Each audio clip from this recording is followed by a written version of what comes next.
The Picture of Dorian Gray, Chapter 7. As he was sitting at breakfast next morning, Basil Hallward was shown into the room. "I am so glad I have found you, Dorian," he said gravely. "I called last night and they said you were at the opera. Of course, I knew that was impossible, but I wish you had left word where you had really gone to. I passed a dreadful evening, half afraid that one tragedy might be followed by another. I think you might have telegraphed me when you heard it first. I read of it, quite by chance, in the late edition of the Globe that I picked up at the club. I came here at once, and was miserable at not finding you. I can't tell you how heartbroken I am about the whole thing. I know what you must suffer. But where were you? Did you go down and see the girl's mother? For a moment I thought of following you there. They gave the address in the paper. Somewhere in Euston Road, isn't it? But I was afraid of intruding upon a sorrow that I could not lighten. Poor woman! What a state she must be in! And her only child, too! What did she say about it all?" "My dear Basil, how do I know?" murmured Dorian, sipping some pale yellow wine from a delicate gold-beaded bubble of Venetian glass and looking dreadfully bored. "I was at the opera. You should have come on there. I met Lady Gwendolen, Harry's sister, for the first time. We were in her box. She's perfectly charming, and Patty sang divinely. Don't talk about horrid subjects. If one doesn't talk about a thing, it has never happened. It is simply expression, as Harry says, that gives reality to things. Tell me about yourself. What are you painting?" "You went to the opera," said Hallward, speaking very slowly and with a strange touch of pain in his voice. "You went to the opera while Sibyl Vane was lying dead in some sordid lodging. You can talk to me of other women being charming and of Patty singing divinely before the girl you loved has even the quiet of a grave to sleep in. Why, man, there are horrors in store for that little white body of hers." "Stop it, Basil. I won't hear it," cried Dorian, leaping to his feet. "You must not tell me about things. What is done is done. What is past is past." "You call yesterday the past?" "What has the actual lapse of time got to do with it? It is only shallow people who require years to get rid of an emotion. A man who is master of himself can end a sorrow as easily as he can invent a pleasure. I don't want to be at the mercy of my emotions. I want to use them, to enjoy them, and to dominate them." "Dorian, this is horrible. Something has changed you completely. You look exactly the same wonderful boy who used to come down to my studio day after day to sit for his picture. But you were simple, natural, and affectionate then. You were the most unspoiled creature in the whole world. Now I don't know what has come over you. You talk as if you had no heart, no pity in you. It is all Harry's influence. I see that." The lad flushed up, and, going to the window, looked out on the green, flickering garden for a few moments. "I owe a great deal to Harry, Basil," he said at last. "More than I owe to you. You only taught me to be vain." "Well, I am punished for that, Dorian. Or shall be some day." "I don't know what you mean, Basil," he exclaimed, turning round. "I don't know what you want. What do you want?" "I want the Dorian Gray I used to know." "Basil," said the lad, going over to him and putting his hand on his shoulder, "you have come too late. Yesterday, when I heard that Sibyl Vane had killed herself—" "Killed herself? Good heavens! Is there no doubt about that?" cried Hallward, looking up at him with an expression of horror. "My dear Basil, surely you don't think it was a vulgar accident? Of course she killed herself. It is one of the great romantic tragedies of the age. As a rule, people who act lead the most commonplace lives. They are good husbands, or faithful wives, or something tedious. You know what I mean, middle-class virtue and all that kind of thing. How different Sibyl was. She lived her finest tragedy. She was always a heroine. The last night she played, the night you saw, she acted badly because she had known the reality of love. When she knew its unreality, she died, as Juliet might have died. She passed again into the sphere of art. There is something of the martyr about her. Her death has all the pathetic uselessness of martyrdom, all its wasted beauty. But, as I was saying, you must not think I have not suffered. If you had come in yesterday at a particular moment, about 5:30 perhaps, or 5:45, you would have found me in tears. Even Harry, who was here, who brought me the news, in fact, had no idea what I was going through. I suffered immensely. Then it passed away. I cannot repeat an emotion. No one can, except sentimentalists. And you are awfully unjust, Basil. You come down here to console me. That's charming of you. You find me consoled, and you are furious. How like a sympathetic person. You remind me of a story Harry told me about a certain philanthropist who spent 20 years of his life in trying to get a grievance redressed or some unjust law altered. I forget exactly what it was. Finally, he succeeded, and nothing could exceed his disappointment. He had absolutely nothing to do, almost died of ennui, and became a confirmed misanthrope. And besides, my dear Basil, if you really want to console me, teach me rather to forget what has happened, or to see it from proper artistic point of view. Was it not Gautier who used to write about La Consolation des Arts? I remember picking up a little vellum-covered book in your studio one day and chancing on that delightful phrase. Well, I am not like that young man you told me of when we were down at Marlow together, the young man that used to say that yellow satin could console one for all the miseries of life. I love beautiful things that one can touch and handle. Old brocades, green bronzes, lacquer work, carved ivories, exquisite surroundings, luxury, pomp. There is too much to be got from all these. But the artistic temperament that they create, or at any rate reveal, they become the spectator of one's own life, as Harry says, is to escape the suffering of life. I know you are surprised at my talking to you like this. You have not realized how I have developed. I was a schoolboy when you knew me. I am a man now. I have new passions, new thoughts, new ideas. I am different, but you must not like me less. I am changed, but you must always be my friend. Of course, I am very fond of Harry, but I know that you are better than he is. You are not stronger, you are much too afraid of life, but you are better. And how happy we used to be together. Don't leave me, Basil, and don't quarrel with me. I am what I am. There is nothing more to be said. Hallward felt strangely moved. Rugged and straightforward as he was, there was something in his nature that was purely feminine in its tenderness. The lad was infinitely dear to him, and his personality had been the greatest turning point in his art. He could not bear the idea of reproaching him any more. After all, his indifference was probably merely a mood that would pass away. There was so much in him that was good, so much in him that was noble. "Well, Dorian," he said at length with a sad smile, "I won't speak to you again about this horrible thing after today. I only trust your name won't be mentioned in connection with it. The inquest is to take place this afternoon. Have they summoned you?" Dorian shook his head, and a look of annoyance passed over his face at the mention of the word inquest. There was something so crude and vulgar about everything of the kind. "They don't know my name," he answered. "But surely she did." "Only my Christian name, and that I am quite sure she never mentioned to anyone. She told me once that they were rather curious to learn who I was, and that she invariably told them my name was Prince Charming. It was pretty of her. You must do me a drawing of her, Basil. I should like to have something more of her than the memory of a few kisses and a few broken pathetic words." "I will try and do something, Dorian, if that would please you. But you must come and sit to me yourself again. I can't get on without you."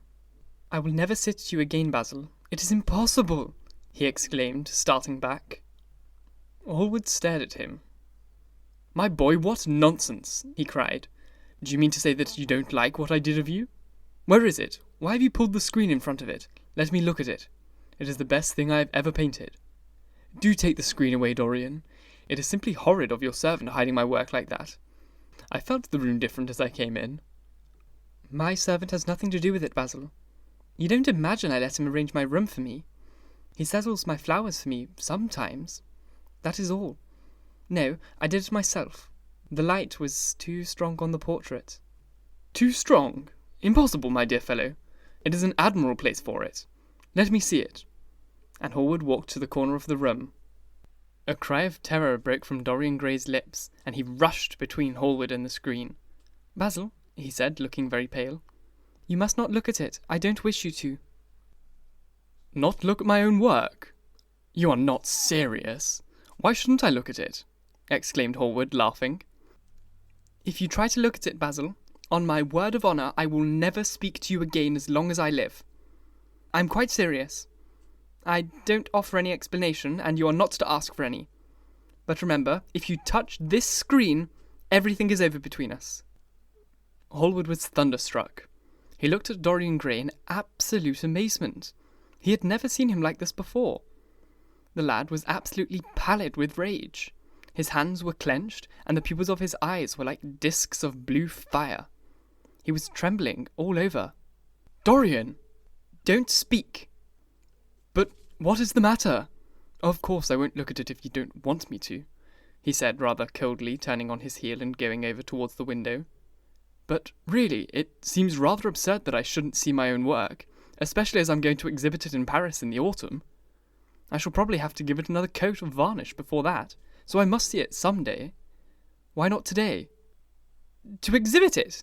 You want to exhibit it? Exclaimed Dorian Gray, a strange sense of terror creeping over him.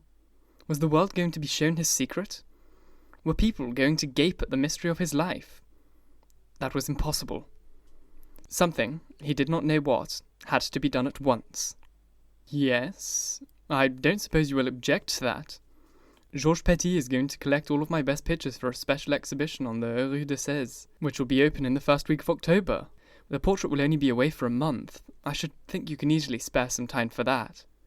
In fact, you are sure to be out of town, and if you hide it always behind a screen, you can't care much about it. Dorian Gray passed his hand over his forehead.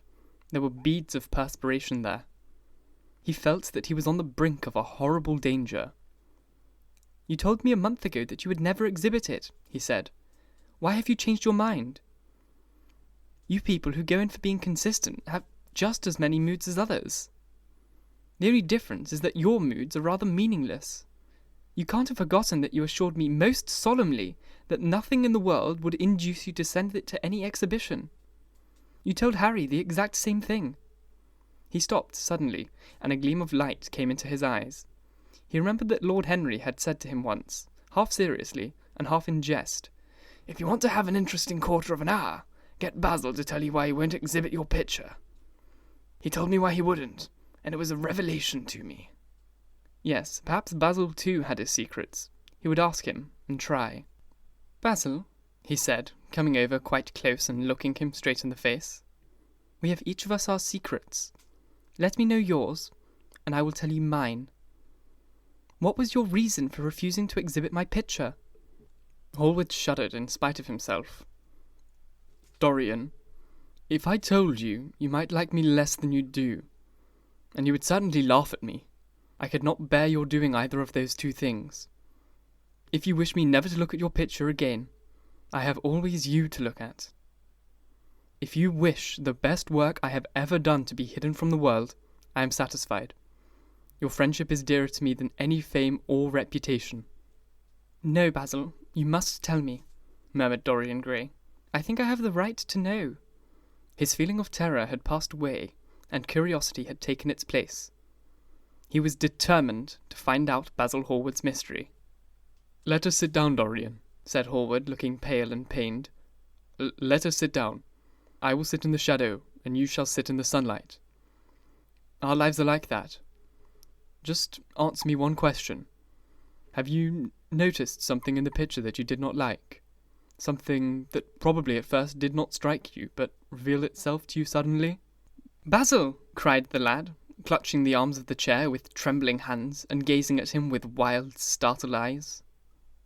"See, you did. Don't speak. Wait till you hear what I have to say. It is quite true that I have worshipped you with far more romance of feeling than a man usually gives to a friend. Somehow, I had never loved a woman. I suppose I never had time. Perhaps, as Harry says, a really grande passion is the privilege of those who have nothing to do, and that it is the use of the idle classes in a country. Well, from the moment I met you, Your personality had the most extraordinary influence over me. I quite admit that I adored you madly, extravagantly, absurdly. I was jealous of everyone to whom you spoke. I wanted to have you all to myself. I was only happy when I was with you. When I was away from you, you were still present in my art. It was all wrong and foolish. It is all wrong and foolish still. Of course, I never let you know anything about this. It would have been impossible. You would not have understood it. I did not understand it myself. One day, I determined to paint a wonderful portrait of you. It was to have been my masterpiece. It is my masterpiece. But as I worked at it, every flake and film of colour seemed to me to reveal my secret. I grew afraid that the world would know of my adultery. I felt, Dorian, that I had told too much. Then it was that I resolved never to allow the picture to be exhibited. You were a little annoyed, but then you did not realize all that it meant to me. Harry, to whom I talked about it, laughed at me, but I did not mind that. When the picture was finished, and I sat alone with it, I felt that I was right. Well, after a few days, the portrait left my studio, and as soon as I had got rid of the intolerable fascination of its presence, it seemed to me that I had been foolish in imagining that I had said anything in it more than that you were extremely good-looking and that I could paint. Even now I cannot help feeling that it is a mistake to think that the passion one feels in creation is ever really shown in the work one creates. Art is more abstract than we fancy. Form and colour tell us of form and colour. That is all. It often seems to me that art conceals the artist far more completely than it ever reveals him. And so, when I got this offer from Paris, I determined to make your portrait the principal thing in my exhibition. It never occurred to me that you would refuse. I see now that you were right. The picture must not be shown. You must not be angry with me, Dorian, for what I have told you. As I said to Harry once, you are made to be worshipped. Dorian Gray drew a long breath. The colour came back to his cheeks, and a smile played about his lips. The peril was over. He was safe for the time.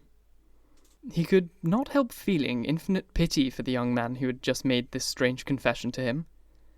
He wondered if he would ever be so dominated by the personality of a friend. Lord Harry had the charm of being very dangerous, but that was all. He was too clever and too cynical to be really fond of. Would there ever be someone who would fill him with a strange idolatry? Was that one of the things that life had in store? "It is extraordinary to me, Dorian," said Hallward, "that you should have seen this in the picture. Did you really see it?" "Of course I did." "Well, you don't mind my looking at it now?" Dorian Gray shook his head. "You must not ask me that, Basil.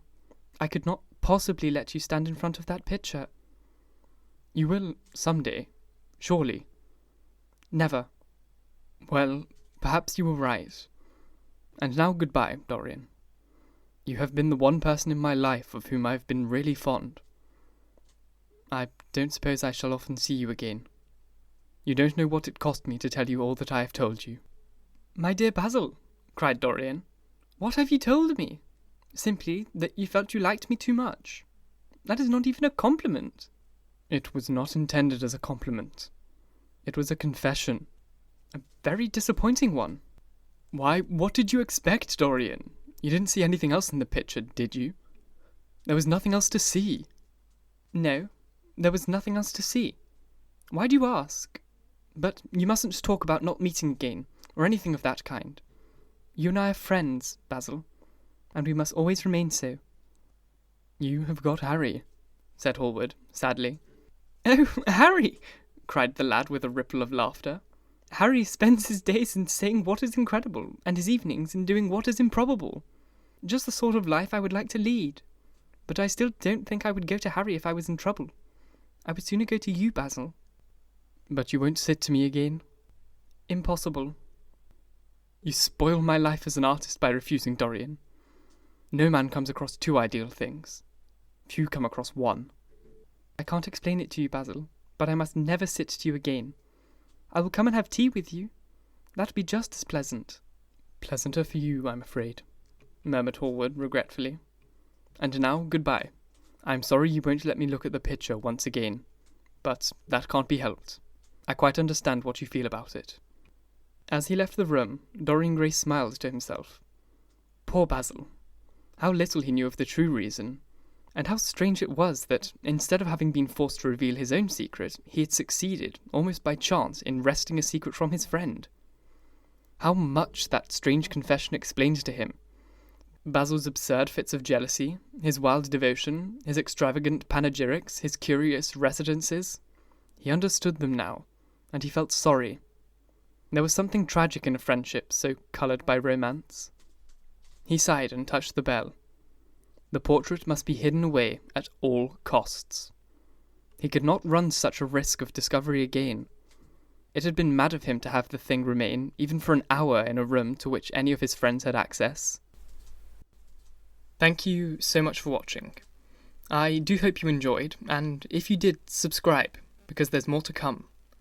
I would also be most appreciative if you were to like and share the video. There are links in the bio to my social media if you'd like to follow that as well. And until next time, bye-bye.